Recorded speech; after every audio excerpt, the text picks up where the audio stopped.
پاکستان اور بھارت کے مابین جاری جنگ میں انڈیا کو ایک اور بڑی ناکامی کا سامنا کرنا پڑا ہے۔ پاکستان نے سائبر حملے کرتے ہوئے بڑے پیمانے پر بھارتی ڈیجیٹل انفراسٹرکچر کو تباہ کر دیا ہے۔ ایک مربوط سائبر آپریشن کے تحت پاکستان نے مبینہ طور پر پر اثر ڈیجیٹل اسٹرائک کو انجام دیا ہے، جس کی تفصیلات آپ کے ساتھ شیئر کرنے جا رہے ہیں۔ سائبر آپریشنز کے ذریعے انڈیا کے توانائی کے شعبے میں SCADA کے 10 نظام مکمل طور پر مفلوج کر دیے گئے ہیں۔ 1744 ویب سرورز سے تمام ڈیٹا مستقل طور پر مٹا دیا گیا ہے۔ انڈیا میں ونڈ ٹربائنز اور صارفین کے بجلی کے پورٹلز بند ہو چکے ہیں۔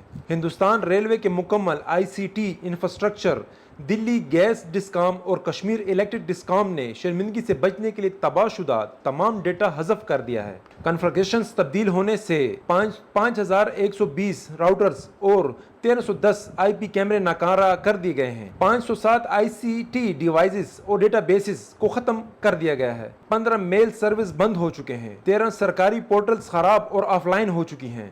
انڈیا کی 150 ڈیٹا بیس چوری اور حساس ڈیٹا لیک ہو چکا ہے۔ BJP مدھیہ پردیش کی ویب سائٹس نے کام چھوڑ دیا ہے۔ 110 کارپوریٹ ویب